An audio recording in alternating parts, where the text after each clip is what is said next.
That coyote sound cannot be beat. Dude, I love the way the 5.0 sounds. Alright guys, so right now I'm in the 5.0. We're gonna be headed to the Ford dealership in my city because I'm gonna pick up a pilot bearing for the Cobra. So slowly and steadily we're prepping to install the new trans, and I'm getting parts here and there. And I saw online it was like 14 bucks, and I called Ford and they're like, yeah, we'll sell it to you for $8. Or it's for sale for $8. So I'm gonna head there right now. They close at 6, so I think I'm gonna be late, but we'll see. Yes sir, we have acquired the bag. It looks like this thing was like chilling in there for like ancient history, like it's been there for a quick minute, but it'll get the job done. But the 5.0 drives really cool. It's riding really nice. So pretty much the plans for this car is gonna be a Lund tune. And I don't know if you guys saw like all that beef that happened with another YouTuber named Nate Ryder. How he approached, I think his name's Alex Flores or Alejandro Flores. Is, you know, he's very knowledgeable about tuning and whatnot. And so I definitely want to get a Lund tune, and I don't mind paying, you know, X amount to get that. You know, it's really not a super big deal to me. And don't get me wrong, I understand from a YouTuber's perspective, like, hey, if you want to help out this company that may be struggling to sell a good product, but Lund isn't one of those companies. The product, like he said, just sells itself.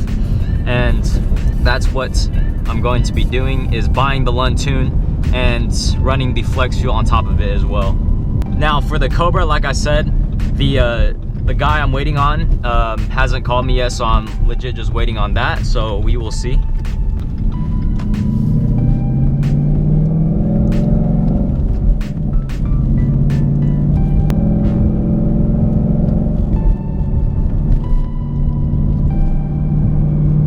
Mess with the biker? Nah. Looks clean though. Hoping, like I said in the previous videos, that the trans will be ready to go soon. No one likes Boba Drew anymore. No one likes it's okay, rest in peace Boba Drew. He had to go back to the roots, start cleaning the flexes. Oh yeah, cut back to the clip. We're looking at Alex SVT's 5.0. Not that loud.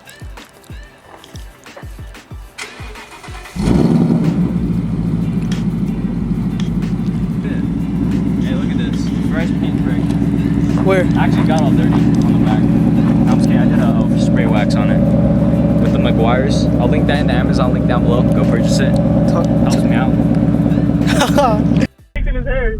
Hey, rev it. Hold up.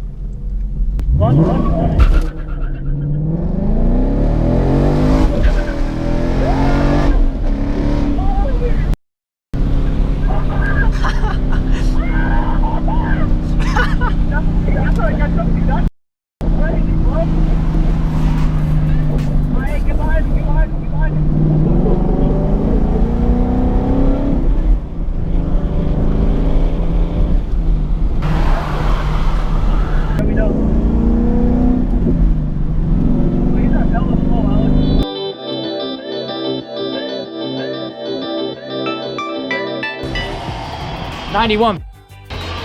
What? Look, I got the highest score.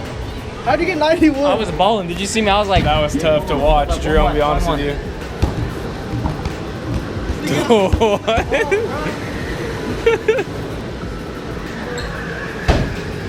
I know you guys hate Boba SVT, but I'm back.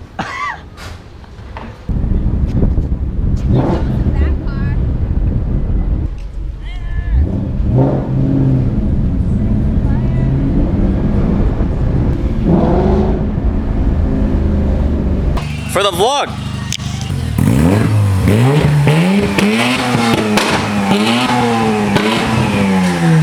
Oh.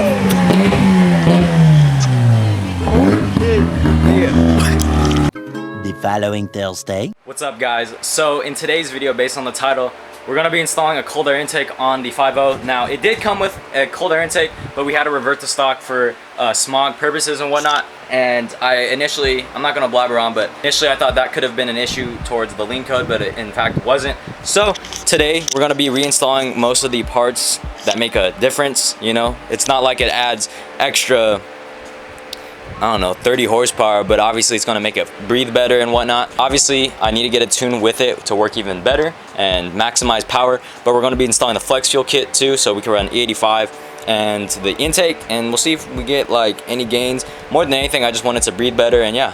Now, the first order of business when installing an intake or anything, you kind of have to get to these hoses and whatnot, but for my purpose, I need to take off the cover because we're gonna need access to the injector harnesses. So I've done this quite a few times already.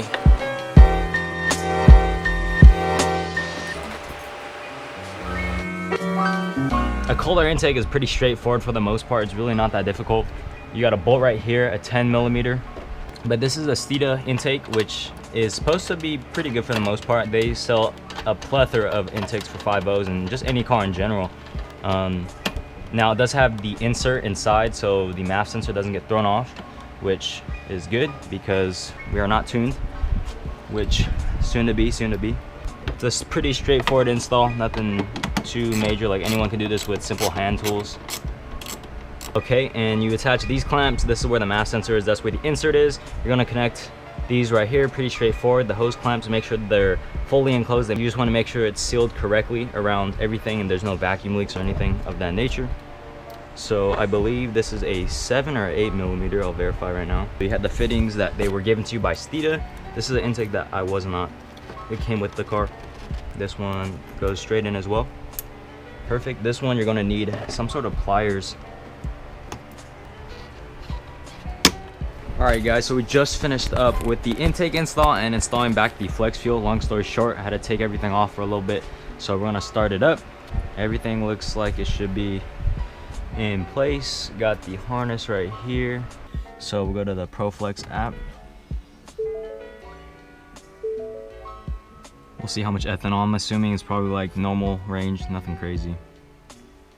15. All right, that's not bad, so give it a little start.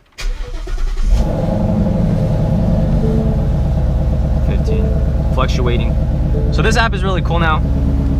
Also, like I said before in the video, actually it was not working, but there was an issue that was resolved through the company. So if you guys bought a Commander in that time period, they should be sent back to be fixed. There was something in the actual pin on one of the connectors. I'm not quite sure on the full detail on that, but we have the intake now and we have the flex fuel kit running again, so we are free to run 85.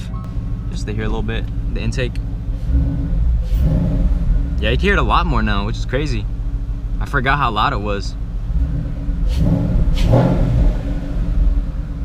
Perfect. So we should gain an extra 20 horsepower. No, I don't know.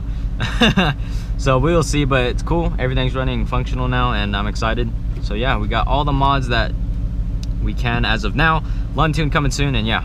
All right guys, I'm sure the lighting probably isn't the best, but we're gonna take out the new, slightly new cold air intake test drive. Something that I do notice that makes a lot more intake sound. That's something I do notice.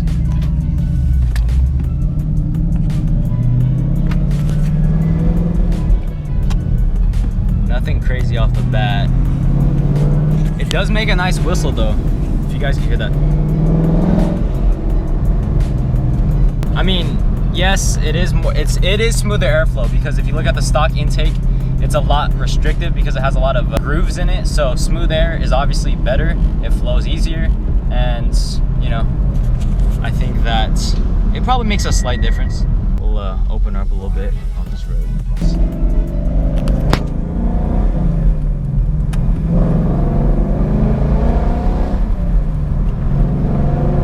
Nothing crazy off the bat, and I haven't like gunned it or anything, but it feels healthy. Now, I just did a little pull on off camera and it felt pretty good, not gonna lie. Felt healthier than before for sure, which is all I can ask for.